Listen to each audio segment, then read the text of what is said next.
Greetings, citizen. Welcome to the show, and thank you for listening. For more of the art of wargaming in your life, definitely check us out on Instagram and Facebook. If you'd like to support the show, we have a Patreon account where you can do just that for as little as $1 a month. What we can offer will expand as the show does. If you don't have extra funds but would still like to help us out, you can give us a like, share, or 5-star review wherever you listen to podcasts. Want to get in touch? Feel free to message us or hit up our email, artofwargamingpodcast@gmail.com. We look forward to continuing the conversation with you because we know the world is vast, with many different ideas on tactics and strategy that can be applied to the games we enjoy. You're listening to the Art of Wargaming on the Ear Network.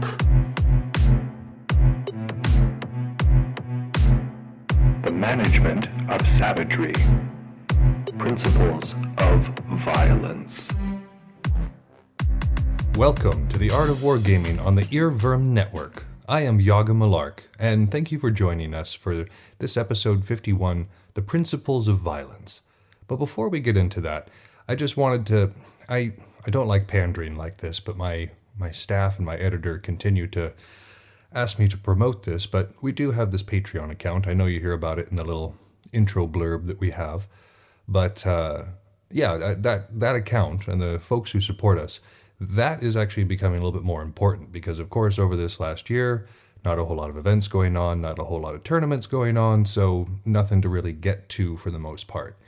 However, things are opening back up. Tournaments are beginning again. Events are talking about maybe again this year. We'll see. But with all those things in the works, we're hopefully going to start trying to attend more things so that we can kind of cover and get kind of live on-the-ground impressions while we're there. And while we're still going to be able to obviously go to some regardless, with a little bit extra help from y'all, we can probably go to a lot more. So if you've got some extra funds, or if you've got a desire to, please consider it. If not, that's totally fine. I still hope that you enjoy the show and that you're able to get something meaningful out of it. So that's a little Patreon speech. The other thing is we have been discussing for a while, but we're going to kind of start to move forward on this, the idea of a Redbubble, a place where you can get merchandise. I'm told that this is a good thing to do, so we're going to do it. I've got some ideas, and I mean, my editor is brilliant. She's definitely got some ideas too. So hopefully within the next couple of months, we might be able to talk about that as well. Now, this is going to be a fairly short intro section because I haven't been able to do a whole lot of wargaming over the past little bit. I've gotten a bunch of games set up. I've started building a lot more models because there's a reason to now. And things are looking forward. The realm is talking about doing like smaller sparring sessions and that sort of thing, and perhaps opening it up to a larger practice once things are a bit more settled. And everything's looking up. So hopefully I'll have some things to talk about along those lines here relatively shortly. The last thing before we get into our first section is I know that normally before we do another book, so the Icelandic sagas, in particular the saga of Ref the Sly, is coming up after this particular book. And normally we do a voting period around this time to see what book we're going to go on to next. But in this particular case, I have decided to make an executive decision. Not that I don't mind y'all's input. It's absolutely fantastic, but there's one book, I know I've talked about it several times, that I've really wanted to sink my teeth into. It's a rather long work, so it'll give us plenty of material. It's one of the better volumes that was written. I read it a while ago. It's one of those ones I go over every now and then, but it would just be really cool to go over it with y'all. And it's On War by Clausewitz. It's a fantastic book, large enough to bludgeon somebody with, but it's extremely packed with excellent observations and some really astute advice on the art of war and on military science. So I'm going to take a little bit of license and just make that as going to be our book after Ref the Sly. So in case you are wondering why you don't see the voting thing up on Facebook, that would be the reason. So On War, Clausewitz, if you want to follow along with us at home, fantastic read, and if you don't like it, you can use it to prop up just about anything. All right, well, I think that's about it for our intro. So if you will now join me, we will move on to Section 1, Hostile Operations.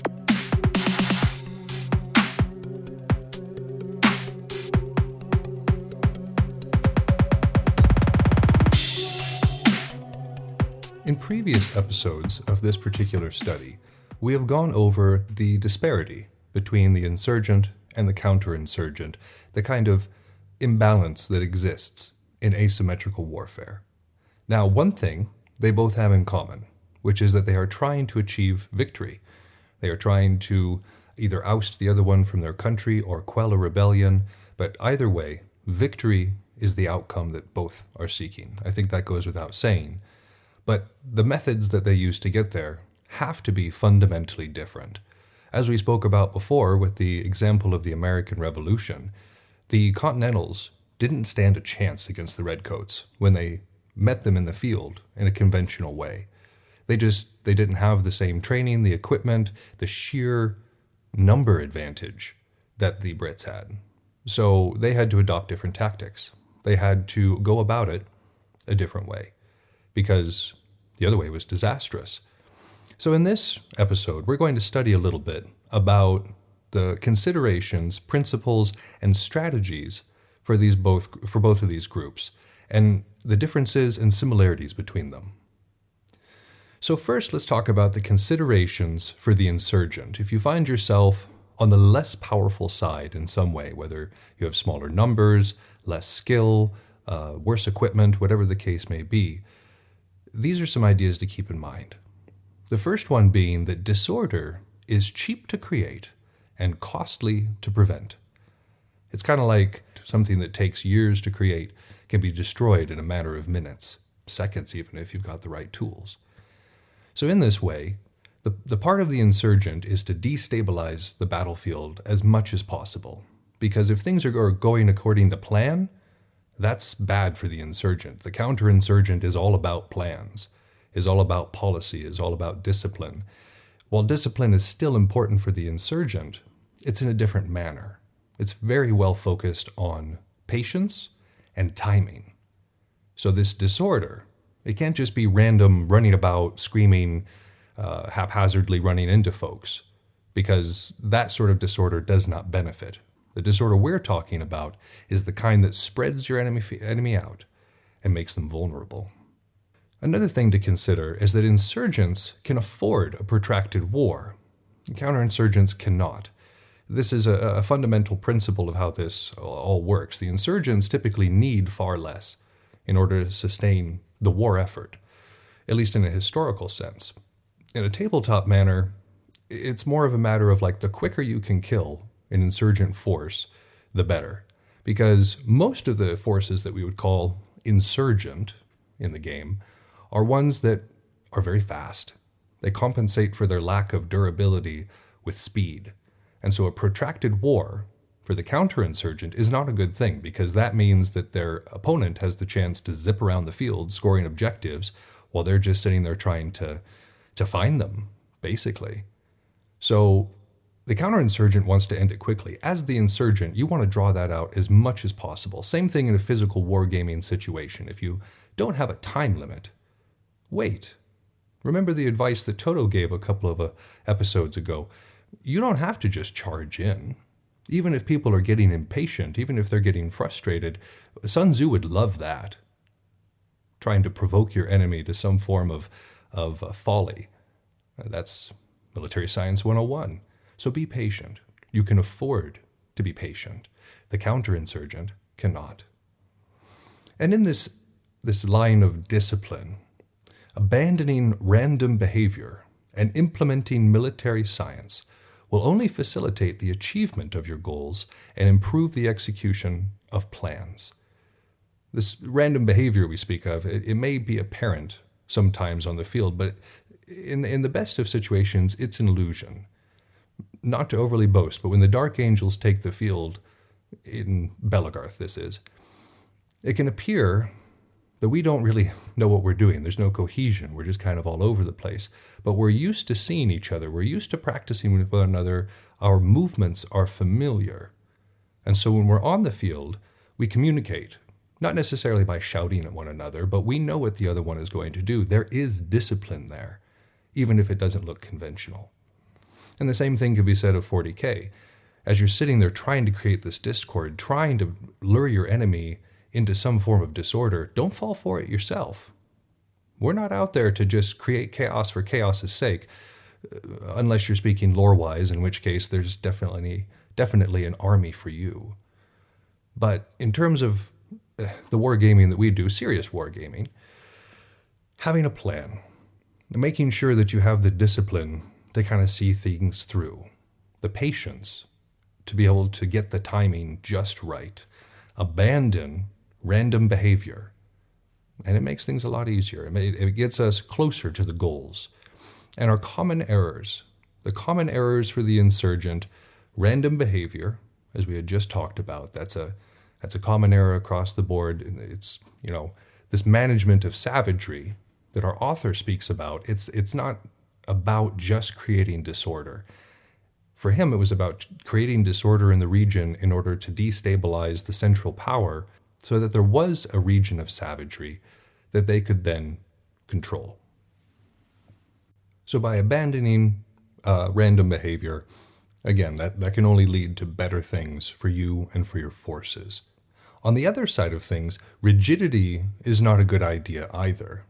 Adhering to any specific plan for any length of time is not good for the insurgent. The battlefield is constantly changing. Everything your opponent does affects what your next move is going to be. Every movement, every amount of perception that they have as to what you're doing, as to your movements, all these things will affect the plan. So trying to adhere to one rigid doctrine or one rigid plan is not the way. It's a good idea to have a general goal in mind and to constantly be making plans that put you closer to that goal. But by no means should those things be considered inconcrete, unchangeable. So, abandon rigidity as well, but don't quite go as far as random behavior. And the last one is to be too eager for combat or too eager for death, as our author puts it. You see this a lot. When people are either on the smaller team or the less skilled team, they'll just be like, you know what?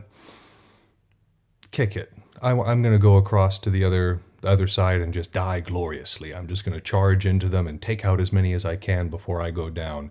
Numbers are precious to the insurgent side. Obviously, neither side wants to lose people. It's bad for morale. It's bad for resources, but especially for the insurgent where bodies are probably limited. This wastes. In terms of physical wargaming, you've just cost your team a body. In terms of intellectual wargaming, you can throw an entire game just by recklessly running at your opponent in abandon. So don't be too eager. Remember, we were speaking about patience and timing. These are very, very important concepts for the insurgent.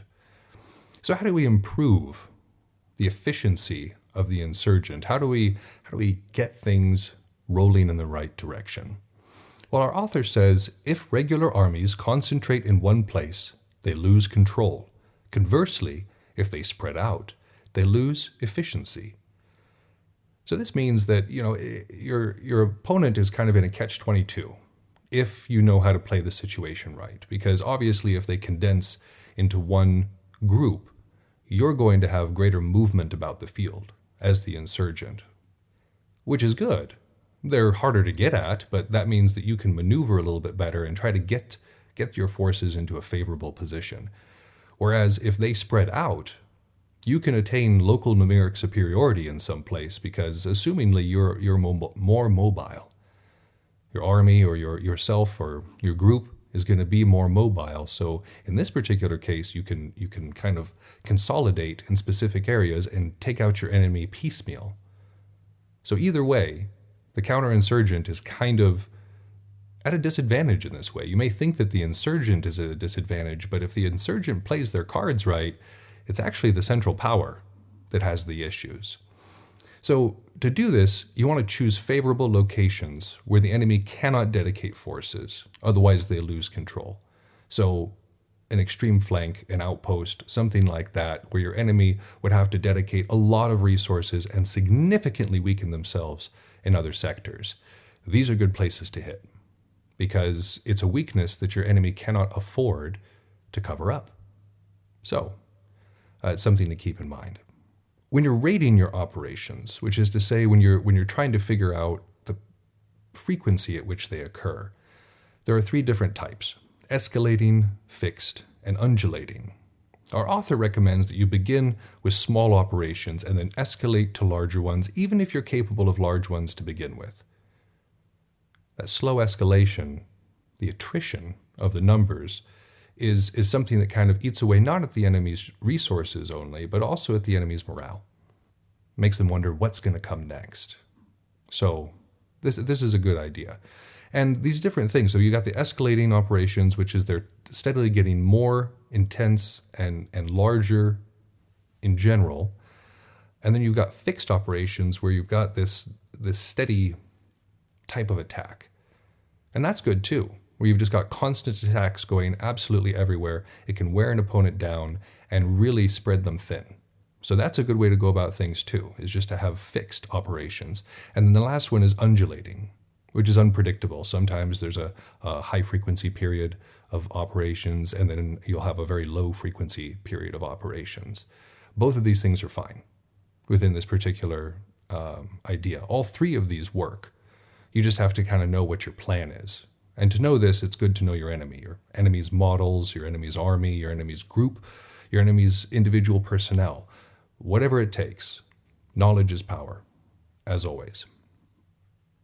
The next thing our author recommends is to strike multiple locations with maximum power.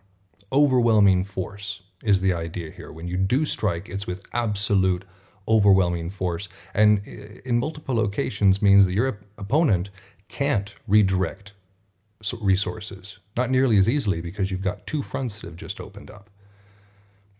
Something along these ideas is the pay the price strategy, which is to say that anytime your opponent does something, you make them pay a price for it.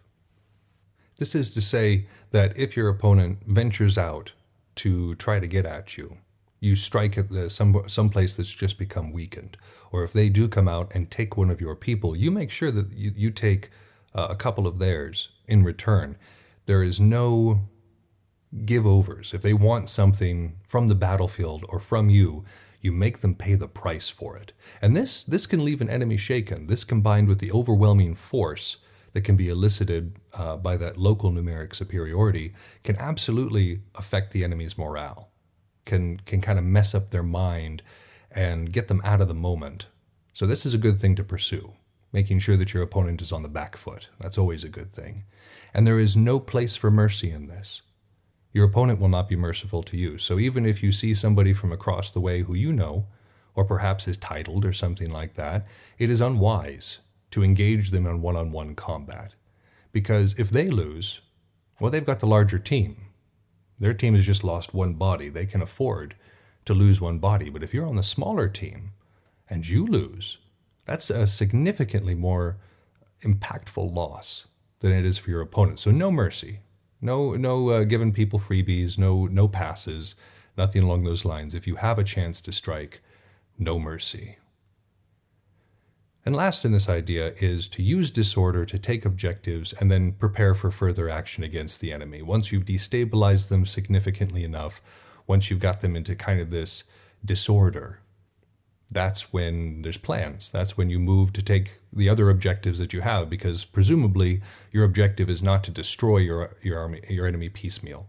Not unless it's something like just a straight up line battle in a physical war game, which it is. Exactly your point is to kill your enemy. But in a lot of other game types, and especially on the tabletop ones, there's other objectives. There's a lot of other ways to win. So if you can keep your opponent in disorder and use that to score objectives, well, that's ideal.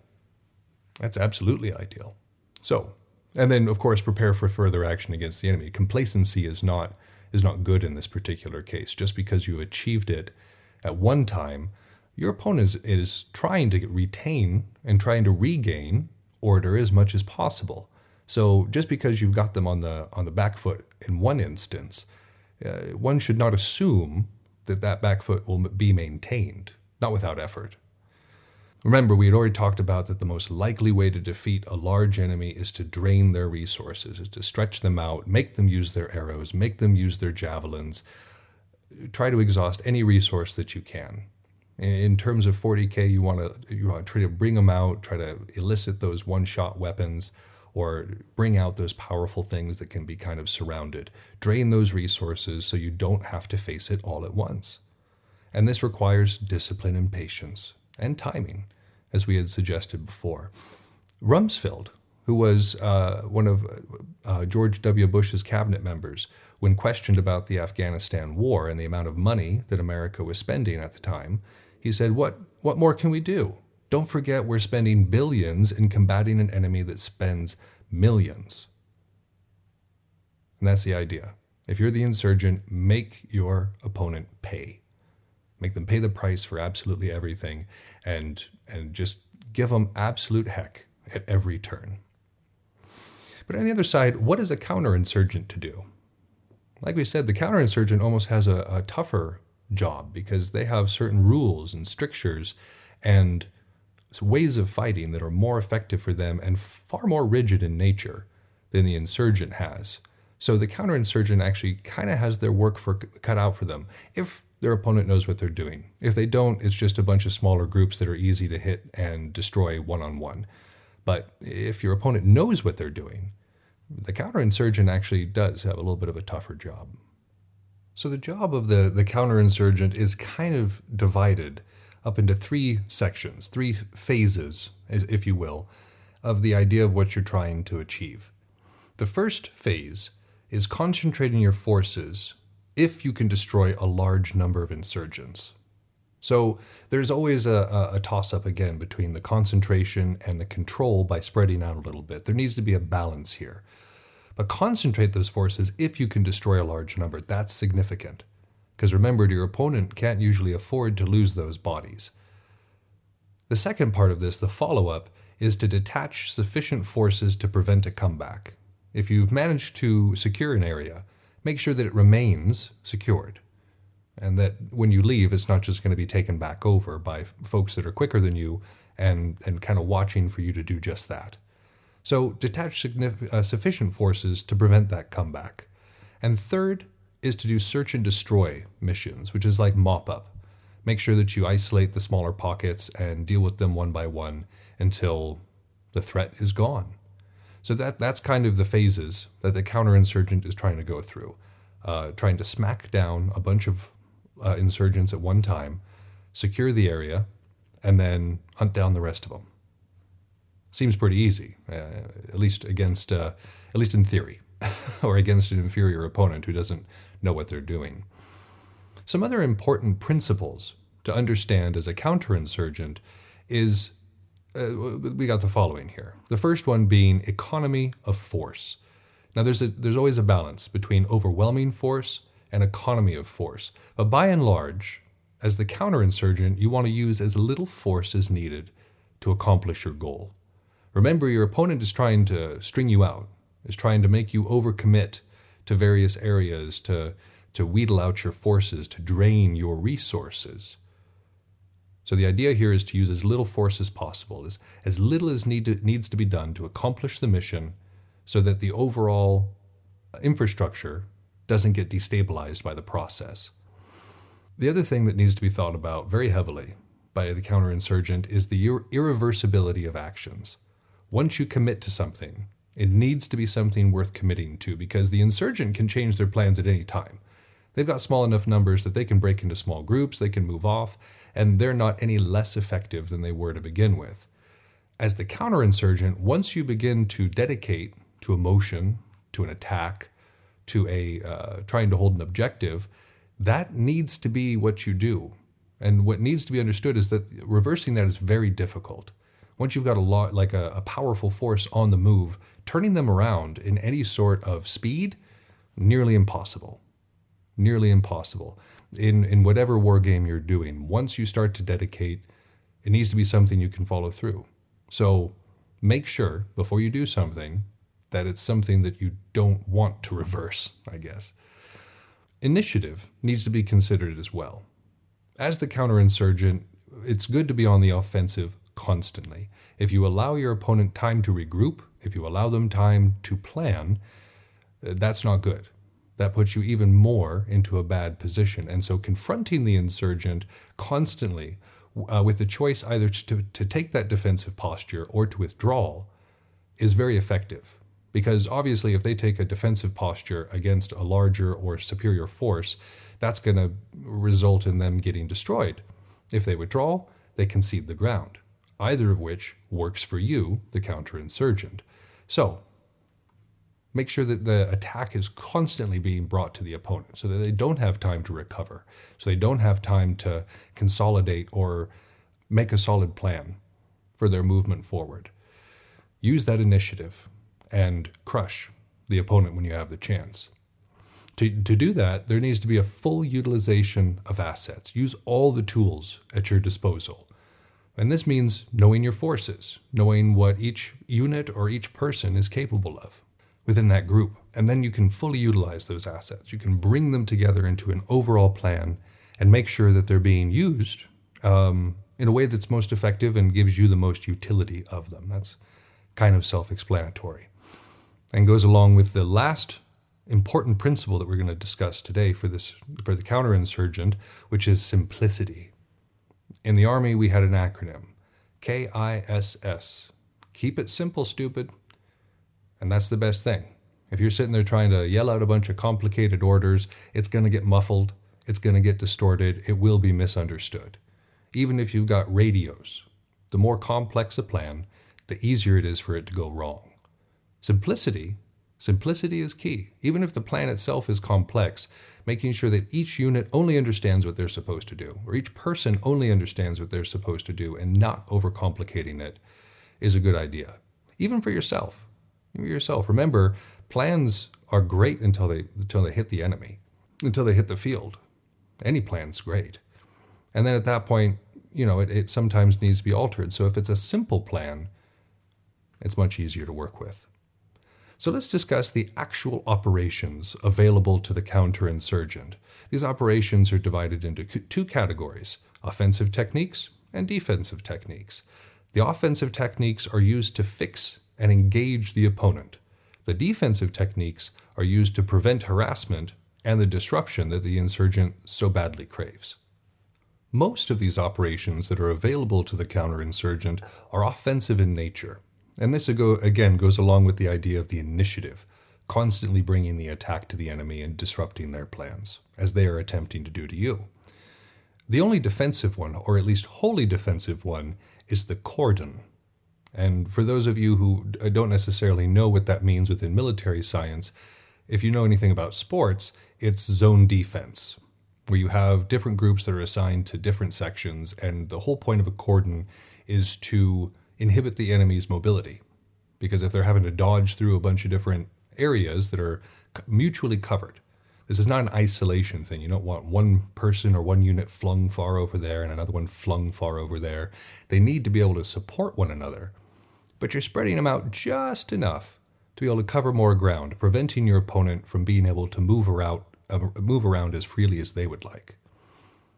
Our second operation is the ambush. And this can be both offensive and defensive in nature. The ambush in this particular case, because we don't necessarily have units that are moving through territory that you can kind of ambush, unless you're doing some form of paintball or airsoft, where those sorts of things can occur. But for those of us doing tabletop or physical wargaming of the fantasy sort, most of your ambushes are going to result from a feigned weakness that is used to draw in your opponent for a surprise attack, a false retreat, or a false withdrawal from a confrontation that makes your opponent hungry, that makes them want to pursue you, and then you can fall upon them. And this is a good thing to do, and especially as the counterinsurgent, your opponent is constantly looking for those weaknesses. And so if you're able to feign one of those weaknesses and they try to come in for the kill, so to speak, well, that's when you got them where you want them. Another one of these techniques that is both offensive and defensive in nature is the hasty attack. And this is when, if you make contact, once it's made, you attempt to destroy them immediately, dedicating your forces to basically that concentration to destroy a large number of insurgents. And this can backfire. If your enemy reacts well and spreads out, or if they're able to draw you into an ambush, the hasty attack, might not work very great for your strategy. However, if you're able to pin your opponent in place initially and just crush them, that saves you a whole lot of time. Remember that a counterinsurgent does not want a protracted war, so if a hasty attack will get you the victory, it might be worth considering.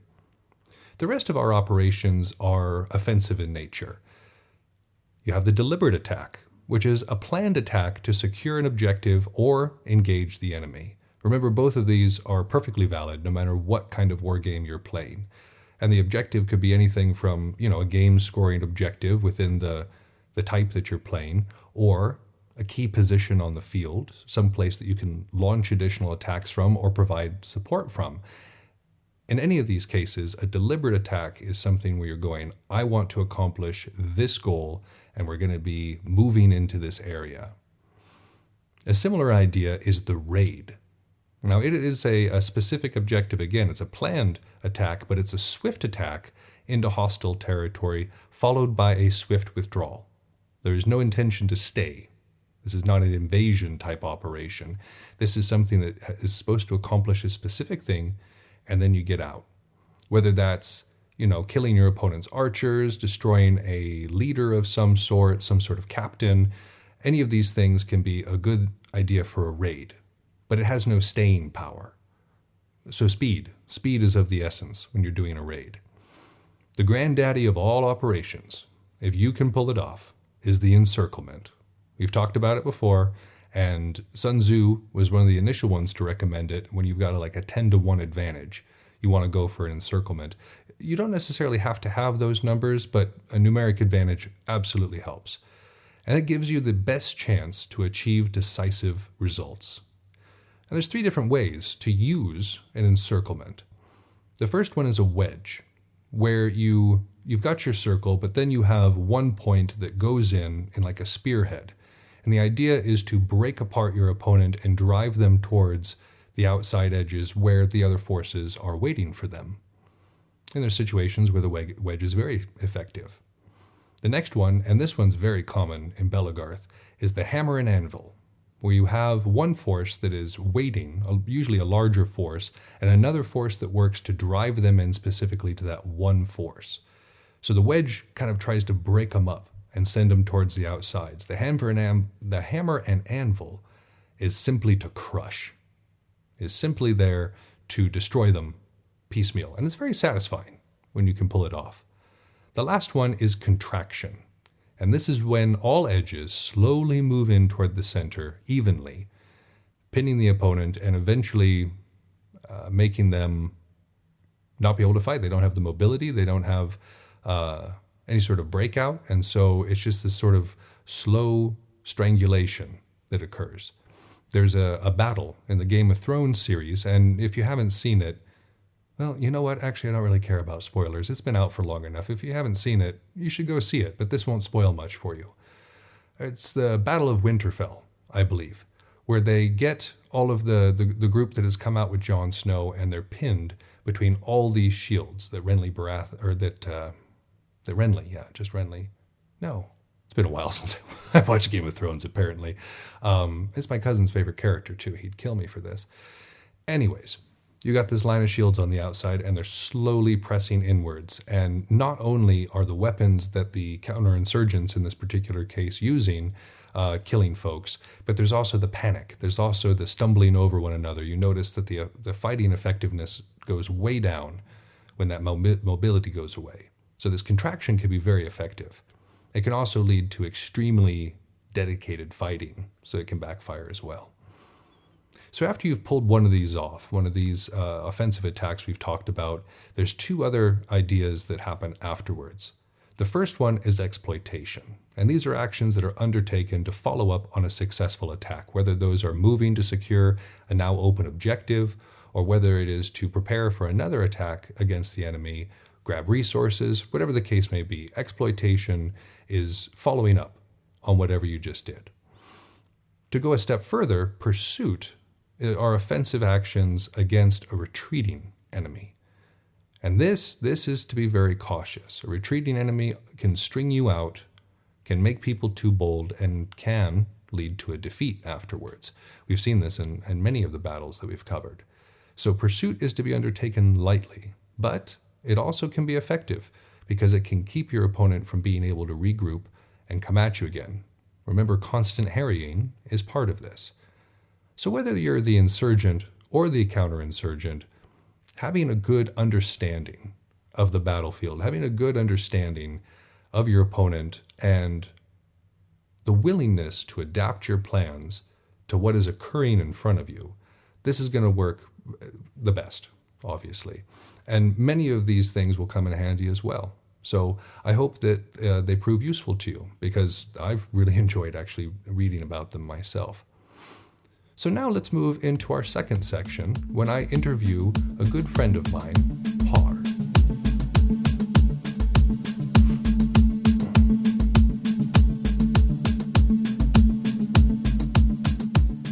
My guest today is Par, a person that I've known basically since I started in Bellegarth. We've definitely been in one another's bubble and more in more recent years friends. And yeah, I love this guy. I'm glad to have him on the show. And Par, welcome to you. Thanks, Mark. I'm happy to be here. I've been really excited about the potential of coming on your guys' show since you started.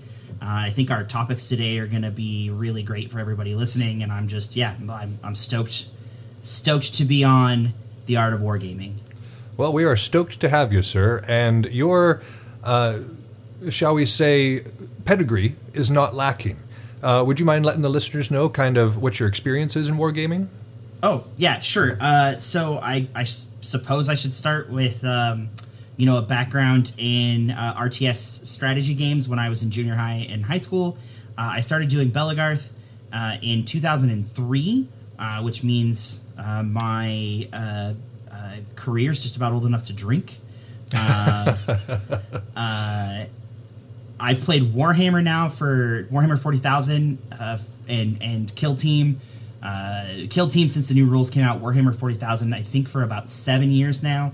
And then I've been an active airsofter for, this is my 10th year airsofting, and before that I was on a competitive paintball team. All of my hobbies are pretending to kill someone. So you're experienced, is what I'm hearing. Yeah, I've got a lot of experience in the wargaming realm. Well, outstanding. I think that experience will definitely come in handy today. So, first off, within Bellegarth, you're a part of a unit called the Brotherhood of the Falcon, which is a group that we've talked about several times on this show. And they tend to be a larger force, a bit more of what you would call a conventional force. And I imagine that you guys sometimes have a hard time with those harrying units, those ones that kind of break apart and wolf pack, and even though they might be smaller, they're super mobile. How exactly do you find is an effective way of dealing with that? Yeah, so I'm about to actually have my 10-year anniversary of being sashed into the unit this June, so it's been really neat to be a part of them for about half my career. And Brotherhood does have, I think at last count, we had nearly 80 active members, but they're spread all over the country. So you've got pockets in Idaho and Illinois and Tennessee where you're going to see 20 to 25 people on the field. And then you've got areas where we don't have quite as many folks, up where you are, in Missoula. Down in California, we have got a couple people. We've got some people in Michigan, so we're spread a little thinner there. When we're together at a big event like Chaos Wars, Armageddon, Oktoberfest, or Battle for the Ring, our numbers can hit 35 to 50 pretty easily. Which makes you one of the larger forces on the field, then. It does, and it makes us a bit of a target. What's nice about where we are as a unit is we're a target, but we are pretty easily able to convince folks that other targets are juicier or more delectable to attack. When we have smaller units, they basically have to gang up on us to winnow us out. Of course, there's always a little bit of attrition when, you know, a group of 25 hits a group of 10. Someone's going to get hit, you know, unless you're playing error-free ball, someone's going to get hit. And so there's a little bit of attrition. But we have a couple of kind of interesting ways that we deal with those folks. If we can get a small group by itself, then we hit them really hard. And we pride ourselves on the ability to look for 2-on-1 opportunities. And it gets really, really excellent because we really practice supporting our pole arms and our archers to kind of get those advantages. When we can't, we like to do something we nicknamed, we actually invented it at a Chaos Wars where they were shrinking the field, and we started calling ourselves the fence. And what we did was we pushed back and forth along the bottom hard edge, and as that hard edge shrunk, we pushed the smaller units into the bigger units. And it was surprisingly effective against smaller units who would try to get on our sides because they couldn't get behind us because we were hugging that back hard edge. And as it moved, we moved. And, you know, we were, at that point, I think we had 22 or 23 fighters up. And groups of 5 and 6 would, like, come and start to square up. And as we'd step with the field, they realized there was no way to flank around the edge. And so they were going to have to fight us either at even numbers on a flank or at a huge disadvantage in the middle. And we ended up winning a staggering number of those unit battles just occupying the moving edge and making sure that we never got taken by it. So we really ended up a corralling force, you know, the same way that ancient humans would hunt buffalo or, you know, mammoths even by driving them off a cliff. That's what we were doing. We were a herding force. We were you know, battle shepherds, for lack of a better term, pushing groups up. And then by the time we got to the end, there would be maybe 2 groups, each of them half the size of us, and they had a choice. They could fight each other or they could fight us. And only one time did they get smart and fight us together, and they ended up losing that fight anyway. But yeah, that was a nifty tactic that we've kind of adopted into our playbook. If there's a shrinking edge, we try to become the fence and push people if we've got the manpower. Well, that's Military Science 101 says you want to anchor at least one flank in an impassable place so that you are free to go otherwise. And even if that impassable place is moving, it sounds like you guys were doing well at keeping people from being able to flank you very well, to like get behind you. Yeah, absolutely. We put our whole line basically stretched across this bottom border. And so there literally was not room to go to the left or the right of us because anybody who did died. The other thing that I was noticing in what you were talking about is it sounds like the Brotherhood of the Falcon are very tight. Like you all don't spread out. It's not a massive try to cover area. You all seem to keep your power centralized, yeah? Yeah, that's a typical strategy. Not entirely unlike, you know, the Scottish Schiltrum or the Roman Phalanx, although, you know, not quite the same in practice. But we do try to basically make a Death Star ball and try to make sure that we can't get completely flanked. It lets us protect our poles much easier, lets us protect our archers much easier. So we're just kind of like in this dome, I guess. And it doesn't always work. Sometimes we get flanked. You know, nobody's perfect. But that's the idea. Yeah, the idea is that we can concentrate. We get too spread out, especially out west where we are such a pole-heavy unit, where we've got Robin and Sir Robin and Sir Rem, who are 2 of the better polearmists in Belagarth. You know, we've really got to protect them. We've got, and we actually also have a large number of individuals who prefer pole because it doesn't take as much raw strength. You know, Sevi and Ameldir, they're most effective on spears, where it doesn't take as much body momentum. They're both shorter individuals, and so they're easy for us to protect from arrows, and they're at such a low center of gravity that they can generate force with the spears where they wouldn't necessarily be able to generate as much force with a sword or a flail. And so being able to put us in a ball and let our really talented shieldmen protect our really talented polearm folks really sets us up to be successful against, you know, groups who, especially groups who are smaller than us, who don't necessarily have the oomph to get in there and kind of deal with this kind of unbalanced polearm line.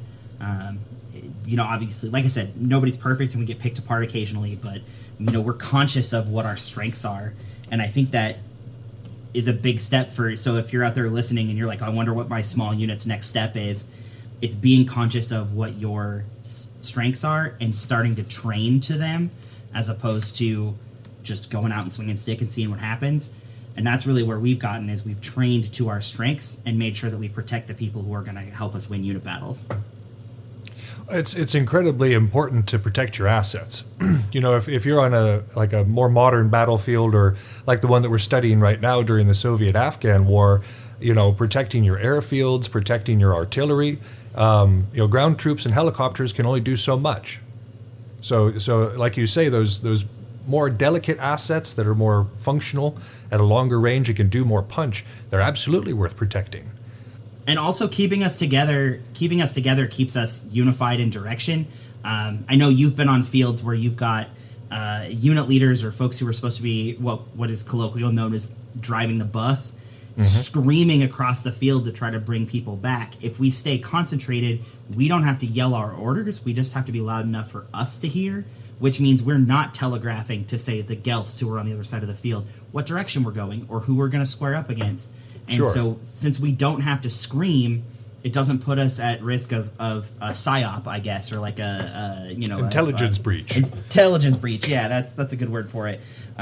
We stay unified, we stay with with a goal, and also, like, especially Sir Robin, he doesn't speak loud anyway, and so we have to stay together for people to hear him. So it's kind of just something we've adapted to kind of stay tight like that. Well, and that matches up with a lot of what we've been studying in terms of conventional tactics. One of the worst things that a conventional or counterinsurgent army can do is try to spread out, kind of to delude that strength. And while you're not necessarily able to control as much area, you're able to give that overwhelming force when it's necessary. But that also begs a question: when you're on a field that has multiple smaller elements, perhaps not just one other team, but multiple smaller elements that you're dealing with, how do you keep yourself from being pulled out of position going after one of those and making yourself vulnerable to others? Well, okay, so that comes from two places. One is training, and the other one, and I'm going to be perfectly honest, is that I'm chubby, for people who haven't met me, and I don't like to run. So if I square up, let's say we've got a group of 5 or 6 people who come and square up and then bolt, I'm not going to let my team go after them because we would have to run to chase them. Why would I do that and exhaust, myself? I also typically, for unit battles, again, for those folks who listen who don't know me well, am tanked up. That's a term that means armored. Certainly chest and arms, typically also thighs and at least thighs on the bottom. And so that's extra weight, that I have to expend energy to move. And I fight with a decent-sized heater shield, and in a unit battle situation, I probably have a couple of javelins and a flail. So that's a lot of extra equipment to kind of move to try to chase someone who's skinnier or faster than I am. And I very much try to live my sword fighting life by the why run, you'll just die tired. So I try not to chase people, and I don't let my teammates chase them either. If they want to run away, let them run away. Someone else will get them in the meat grinder. We're going to kind of move with purpose and attack with purpose, and it really does cut down on the chaos. Well, absolutely, and disorder is one of the things that doesn't work well for the counterinsurgent force. Disorder is something that the insurgent wants to create. They want to break you apart. They want to make sure that your force is being dissipated, like we say. But obviously, you're trying to avoid that. You have a structure, a sense of protocol that should be followed, and that's how you're most effective. Yeah. Yeah, 100%. We absolutely have a standard operating procedure, is what the Army would call it, or an SOP is what American military would call it. We refer to it as the Codex, which is absolutely a Warhammer 40,000 reference. Our units draws a lot of our unit lore from Adeptus Astartes. We have chaplains in our units and librarians in our unit, and they fulfill a different function. It's not like our chaplains are trying to root out heresy in the unit. I myself hold the rank of lieutenant, which is as you know, an Astartes rank. There we have an Astartes captain, and then we essentially have the equivalent in Sir Piper of a chapter master. So our rank structure is very similar to what you would find in an Astartes unit, in the fluff in particular, and a little bit on the tabletop. And our codex very much has what we call our playbook, which are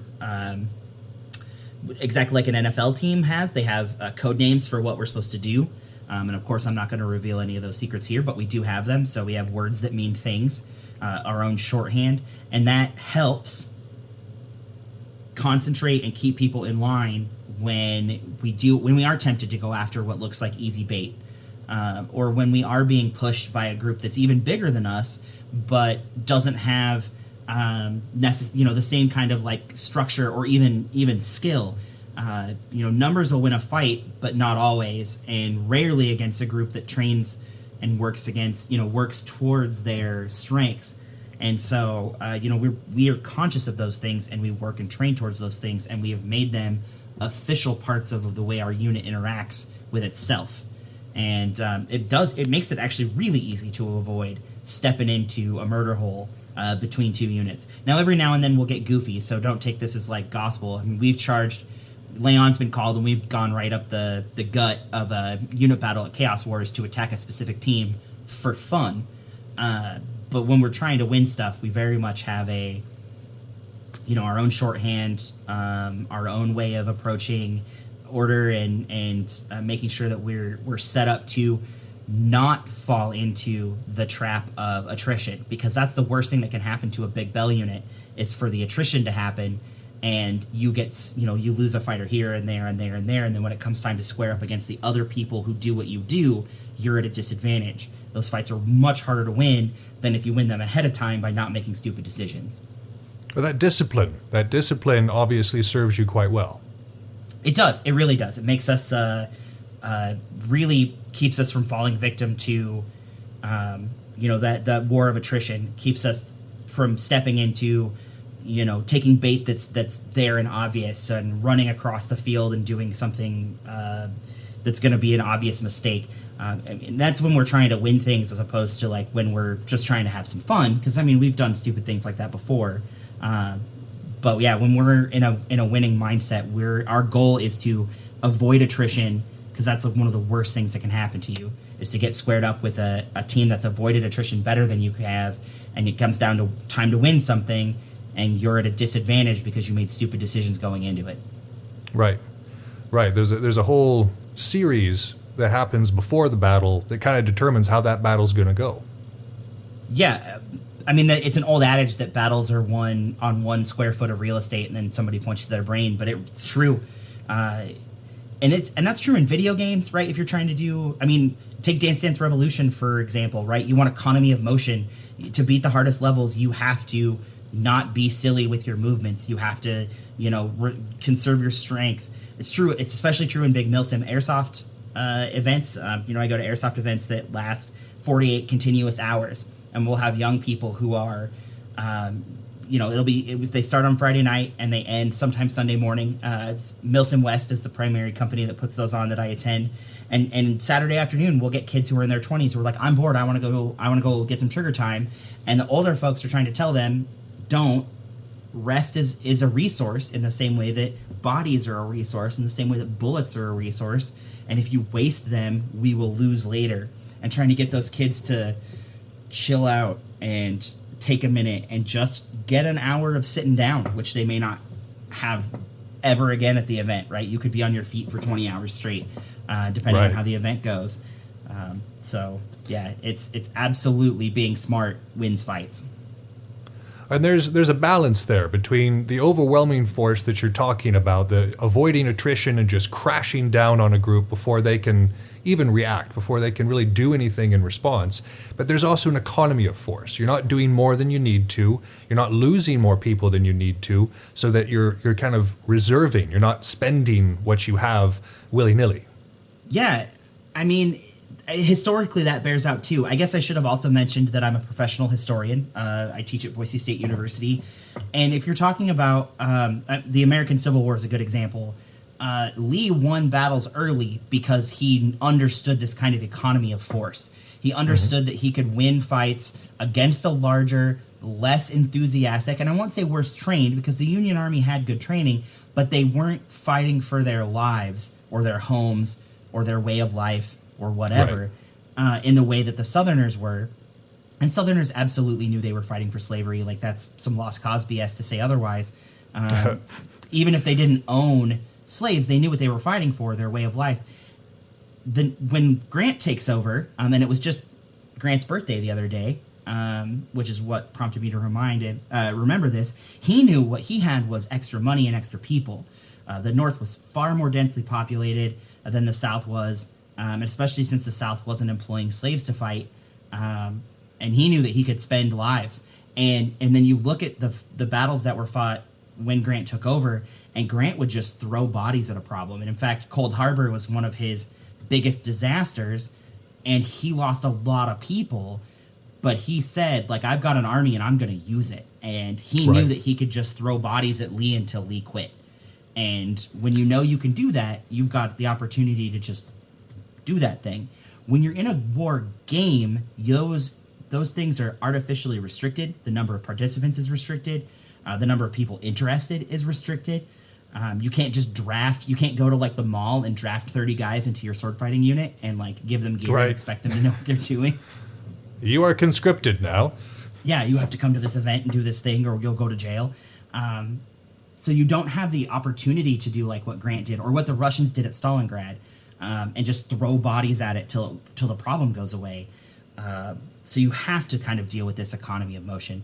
But Lee knew that he had a finite number of resources, and he used them really, really well early on in the war, all the way up till, really, he starts to kind of lose his grip on that. Gettysburg is the big battle, but you can see that starting to happen as early as March of the same year of 1863. Well, yeah, when Jackson died, it put him on tilt. Yeah, it really did. And not that Jackson was some kind of brilliant commander, but he was, because of his religious fervor, such a steadying presence to his men that he was able to kind of change the way they approached battle. They figured if Jackson was blessed by God, and Jackson very much thought that he was, that they would also be blessed by God. And then when he died, that definitely changed kind of the belief system, especially of Jackson's men or anybody who fought next to Jackson. And the way they fight starts to change. And that's Lee really started, historians can look back and say, like, oh, Jackson dying is what cost Lee the war. But really it was the decisions that Lee started to make in the absence of Jackson is what cost Lee the war. Yeah. Well, absolutely. Yeah. So the economy of force versus overwhelming force is a really big balance, like you say, especially in war games where we do have finite resources, where we can't just be like Grant and be like, well, we're going to take every immigrant and stuff them into a uniform and throw them at the South. Yeah. Could you imagine handing out Dark Angel sashes to, like, 45 randos at the grocery store outside of Chaos Wars? Like, oh, come on, we got a unit battle in 25 minutes. You guys got to come out. And then spending, at that point, recruits were still getting trained, but obviously in a draft situation, and that was true in Vietnam. It's why draftee casualties were so high in Vietnam. Not as much in World War II because we had a little more of a lead-in for it, although draftees were not as well trained in World War II. Those guys would get destroyed. Like, you could send those 45 guys up my 20 Brotherhood members, and I'm going to kill them all. But we're going to lose some people. And as we lose some people, just from newbie foo or whatever it is, making bad decisions, being arrogant, that was also one of Lee's faults, is he started to buy his own press of invincibility. And when you feel like you've got it in the bag, right? If you're talking about being in an overwhelming force, or really, that force doesn't necessarily have to be bodies. It can be skill and equipment too. If you're talking about a technologically advanced group, that's what Custer thought when he fought at Little Bighorn, which is in your neck of the woods, right? Custer thought he had a technological advantage, and he could fight 500 times the number of people that he fought, and clearly that didn't work. But when you're convinced that you have such an advantage, you tend to be lax, and that's one thing that Brotherhood in particular tries to drill into our people, is there's no advantage in the world that's so good that you can't get killed by a new person, or you can't get killed by someone you think you're better than. And so we've been taken to the cleaners by folks that by all rights we should have beat, and it's been, it's always humbling to get your clock cleaned, and it happens to the best of us, happens to me. So when you're talking about overwhelming versus economy, it's not just bodies, it's skill, If you take 10 good fighters, and I know you guys do Renaissance fairs up there in MizCon, so you've been involved in 10 Bell members versus probably 25 or 30 kids, and you just cleaned their clocks. But I'm sure you also lost some people occasionally. I know that happens when we do our Renaissance fair down here. I'll go in, two swords spinning, trying to do my Leonardo impression, and I'll get hit in the back by some 8-year-old, right? And so it's not just those overwhelming in economy. Those two ideas aren't just people. It's skill, it's resources, it's technology in particular. If you've got drones and they've got rocks, you're going to win. Which, that kind of disparate amount of a lineup can create a weakness in the form of arrogance, but it's also a really good way to lay odds if you were a betting person on who was going to come out of that fight the winner. So that's very true. Consider. Absolutely. Well, here real quick before we wrap up, I did want to ask you about being on the other side, because your Warhammer experience, you've what Raven Guard going on, and then in your Airsoft, there's often a force disparity as well. So speaking from the other side real quick, what do you find, like, conversely, like if you're trying to attack somebody like the BOF, if you're trying to kind of break up that cohesion, what kind of tricks, techniques, or strategies would you be using? Yeah, so kind of playing the role of, for our conversation today, what we've termed the insurgent, but really just anybody who's on the fuzzy end of the lollipop when it comes to numbers or, technology. Really, the only sure fire way to overcome that kind of disadvantage is training and skill.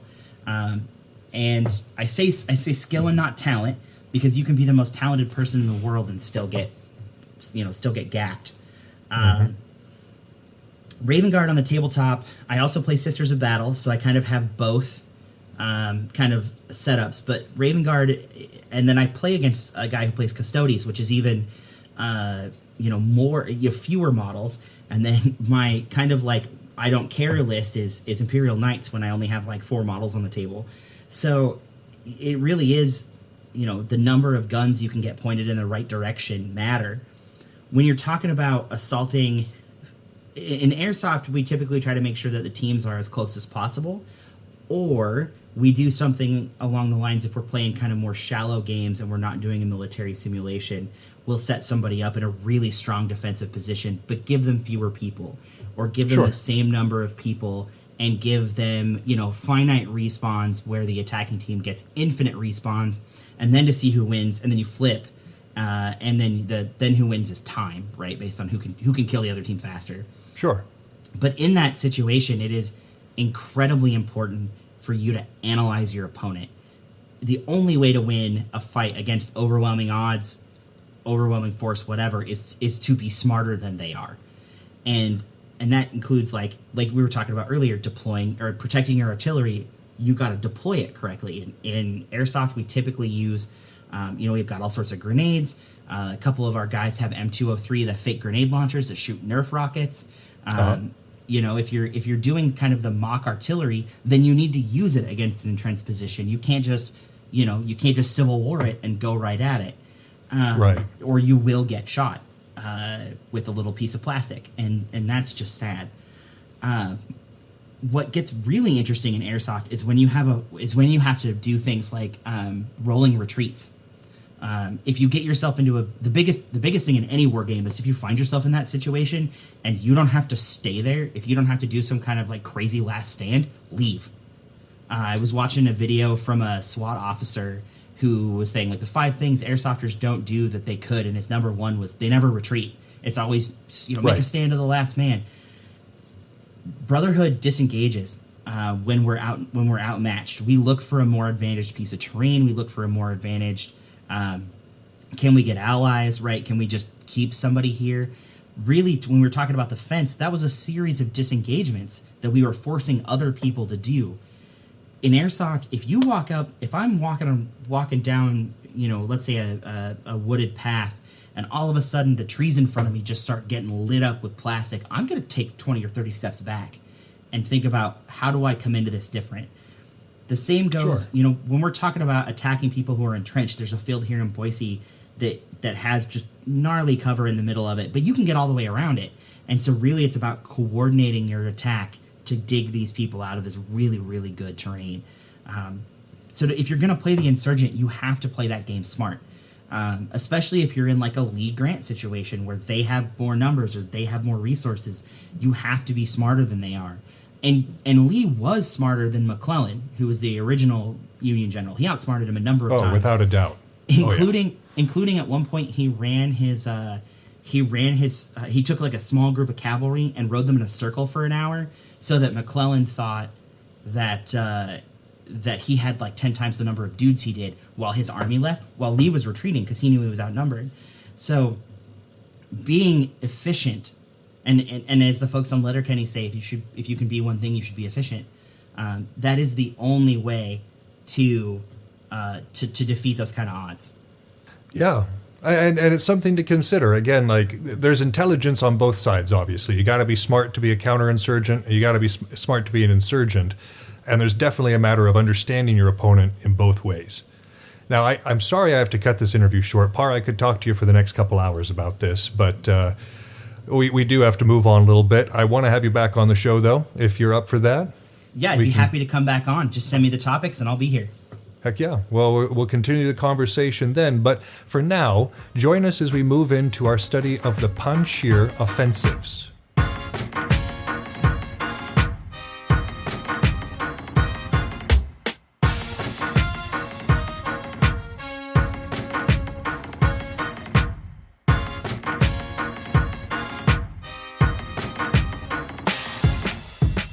For today's historic deep dive, we will be discussing the Panjshir offensives in the Soviet-Afghan War. Now, remember in the last couple episodes, we were talking about the conditions that precipitated this crisis, that made this war necessary in the first place, from the instability that was occurring within the government, and then, of course, the Soviet occupation that followed. This destabilized basically the whole country. Roughly 80% of the countryside was completely uncontrolled by government forces. So the reason it's called the Panjshir offensives is because these operations took place in the Panjshir Valley. This is located about 70 kilometers north of Kabul. And the reason that this particular valley was so important to the Soviets is because it is near the Salang Pass in the Hindu Kush Mountains, which is to say one of the major transportation routes between the Soviet Union, in this particular case through Kazakhstan, and into this new area that they were occupying. So, logistically speaking, it was a very, very important area for the Soviets. It also happened to be a guerrilla hotbed, led by one particular man named Ahmed Shah Massoud. And this, of course, drew special attention. There was conflict throughout the entire country, but this region drew that special attention because of these ambushes upon the logistical system. So the Soviet strategy throughout this entire conflict, their idea was to incorporate extensive aerial bombings, using helicopters to harass and contain, and then a lot of mechanized infantry blitz. A lot of these tactics had worked extremely well in World War II, which was the conflict that most major powers based their policies and tactics on for decades to come. So this would have been good in terms of World War II. And it was based on the assumption that they were fighting a truly inferior force, that they were using defunct weapons, they had the inability to engage in higher tactics. All of these things contributed to the hubris that the Soviet commanders had coming into this conflict. So initially they tried to employ conventional tactics. The Mujahideen, of course, had their own plans in motion, and many of the plans that the Soviets had were leaked. The Mujahideen had ears just about everywhere. They had sympathizers and members all throughout the Afghanistan government and military. So when something was going to happen, they usually had a heads up, which is huge when you're talking about the information war and how that relates to actual military strategy. You know, having moles in your organization is never a good thing. One of the things I was absolutely noticing, by the way, as I was going over the information for this again, is the disparity of the casualty reports between international organizations, the Soviet Union, and the Mujahideen themselves. And as a general rule, the Soviets give a really high estimation to the number of kills that they achieved, like really high. Whereas they'll claim like several hundred kills, and the Mujahideen are like, you killed 5 of us. So, the rest were villagers and country folk who got bombed for absolutely no reason. We got away. So there was a lot of high estimation of the kills, and they constantly underestimated the numbers that the insurgents could bring to bear. The Mujahideen had support from all over the place, steadily increasing throughout this conflict. And the Soviets continued again and again and again to underestimate the number of insurgents that were coming at them and that were operating in the area. So what kind of precipitated a lot of these offensives was in April of 1980, 3 Soviet battalions and some Afghan defense forces advanced into Panjshir Valley. The rebels allowed them to. And then they started conducting lightning raids and ambushes as the convoy was passing through. However, the mission that they were hoping to accomplish was done, and they installed an Afghan garrison at Roka. However, this garrison underwent constant siege and harassment, and they suffered from extremely low morale, as one might imagine from this constant harassment. Several months later, in August of 1980, the Soviets decide to actually do something about this.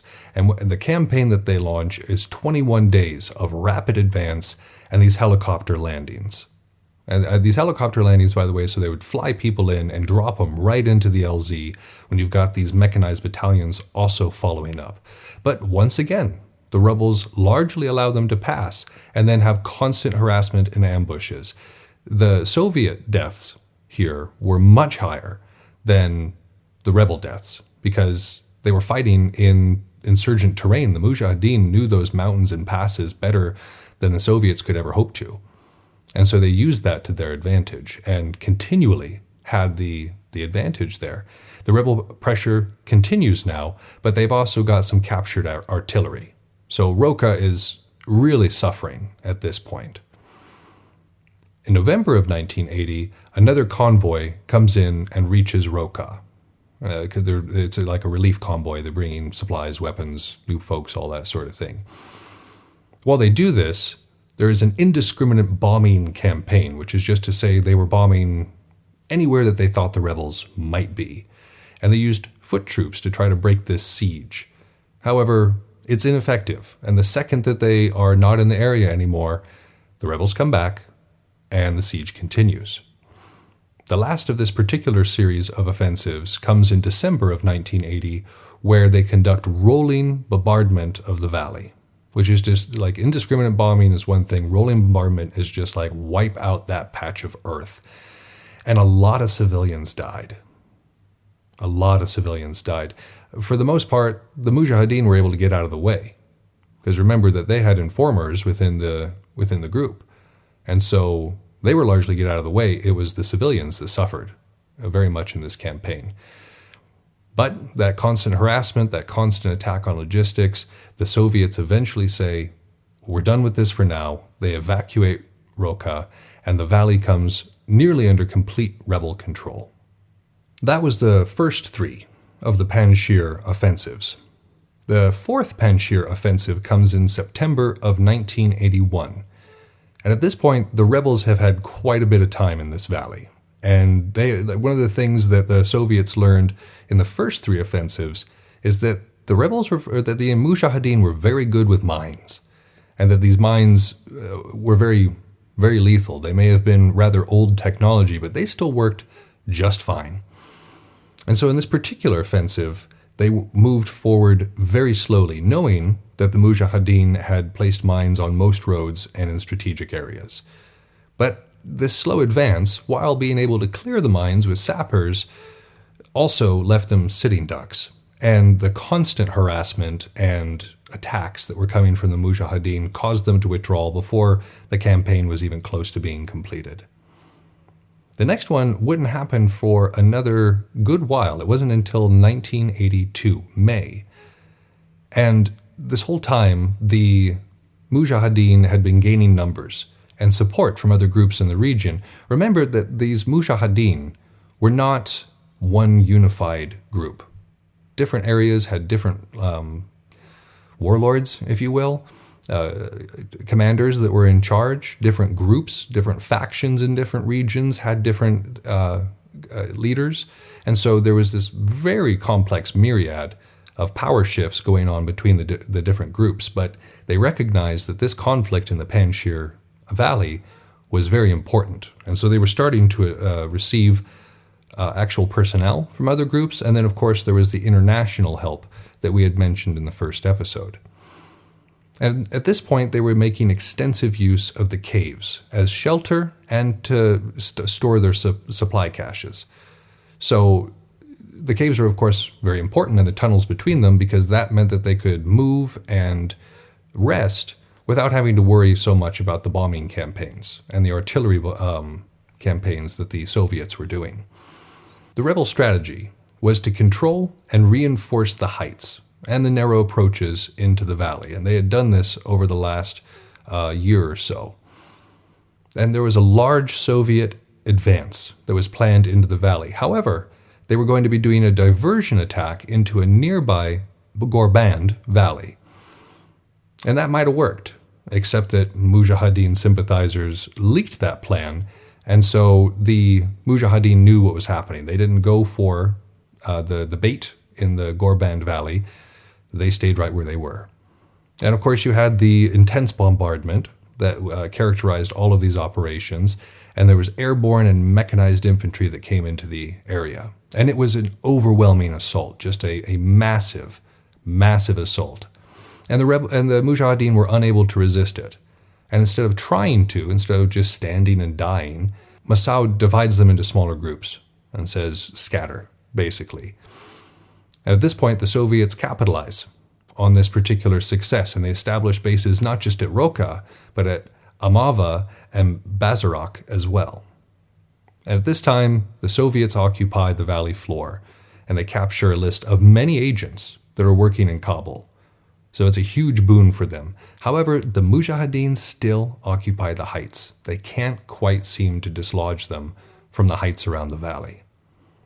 An offensive later that year, the 6th offensive, occurred between August and September of 1982. And, as usual, there was heavy aerial bombardment, this time specifically targeting villages that they thought that the Mujahideen were operating out of. And the Spetsnaz were employed. That's the special forces for the Russians. And the Spetsnaz went and did the search and destroy missions. However, these campaigns overall had a low casualty rate for the Mujahideen. It was very high for Soviets. And these Afghan garrisons that were left suffered from massively low morale and exceptionally high desertion rates, especially after each of these major attacks. And these surprise attacks on the outposts and convoys eventually whittle the Soviets down. These tactics that they're using, these very aggressive frontal tactics, are failing to yield the fruits that they are looking for. And so in January of 1983, a ceasefire is arranged between the Mujahideen and the Soviets. And this allows the Soviet troops to peacefully evacuate the Panjshir Valley. Now, the ceasefire didn't apply to everywhere. There was fierce fighting that still occurred elsewhere, even in the region, but definitely in the country. This ceasefire was specifically so the Soviets could withdraw from the valley because they were losing so many assets there. So many resources were getting drained in this attack, these surprise attacks and these constant harassment of the supply convoys, that they just couldn't do it anymore. Massoud, of course, uses this time to recruit and to expand his influence to other surrounding areas. Groups that will not join him through diplomacy are convinced to do so through force. And he kind of expands his ability to fight this war, expands the resources that are available to him. Now, the war goes on for considerably longer. Remember, we're only talking 1983, and as we know, it goes on for several more years. There were a lot of offensives after this, but these were the ones that really demonstrated what we were talking about in the first section and with PAR. And the Soviets kind of messed it up. Remember, in those first 3 offensives, they really tried to fight it with conventional tactics, and that did not work, because the Mujahideen were not going to play their game. They expected the Mujahideen to form into like one large force that they could engage. But by about the 5th offensive, that idea was starting to get pretty thin, because they never were. They were constantly outmaneuvering and outthinking their opponent, and that really worked well. And the Soviets definitely experienced the conundrum between spreading yourself out to be able to try to control an area, but also recognizing that when you do that, you lose your efficacy. And in all of these times of lull in between operations, you notice that there's this large space between most of these operations. That only allowed the Mujahideen to maneuver into better situations, only allowed the Mujahideen to maneuver into better areas and to draw in more resources and to prepare themselves even more. Now, I don't necessarily know what was available in entirety to the Soviets at the time. I don't necessarily know if I'm qualified to have been giving them advice, but these lulls, again, allowed the Mujahideen to do exactly what they needed to do and prep and prepare and launch the surprise attacks where they wanted to pick the battles where they wanted to. In the last couple that we discussed, the Soviets were starting to get wise. They were starting to use more disruptive campaigns. They were starting to really go for the seek and destroy and trying to keep it up, but they just, the pace at which they needed to fight was just not possible with what they were attempting to accomplish, with the policies, the rigid policies that they had in place.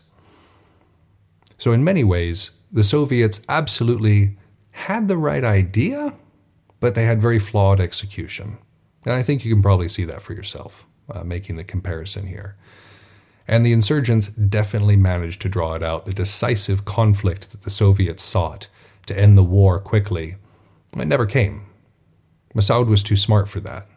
He had no desire to just stand and die in the face of one of the greatest land forces that has ever existed in history.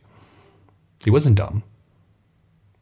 So they did what they could, and they worked with what they had, and they tried very, very hard, and they exercised the discipline that we were talking about. These were not just random attacks. This wasn't just different groups acting with complete abandon.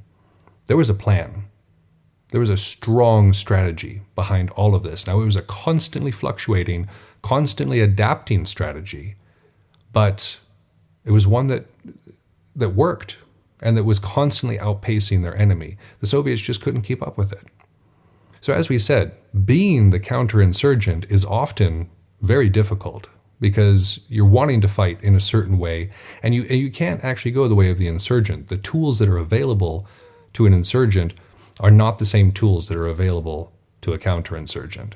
So trying to play the other one's game, it just doesn't work. So now we understand a little bit more about the perils of the counterinsurgent and just what's at stake here, and just what can happen when mistakes are made in the face of the enemy. And so I would say to you, dear citizen, keep in mind that there are certain playbooks for each side, and it behooves you to understand both to effectively know how to execute your own plans and achieve your own goals. That's our show. Thank you so much for listening. If you haven't had enough of the art of wargaming in your life, you can find us on Facebook and Instagram, where I occasionally post funny and educational memes. If you want to get in touch with the show directly, you can email us at artofwargamingpodcast@gmail.com with any questions, comments, or concerns that you might have. Also be sure to check out all of our sister shows on the Earworm Network, including General Nerdery, Word Balloons, Fried Squirms, and more. We're working hard on having something for everyone. And again, you can find those at earworm.com. That's EARVVYRM. You can also find that in the show notes. But for now, this has been Yaga Malark, signing off.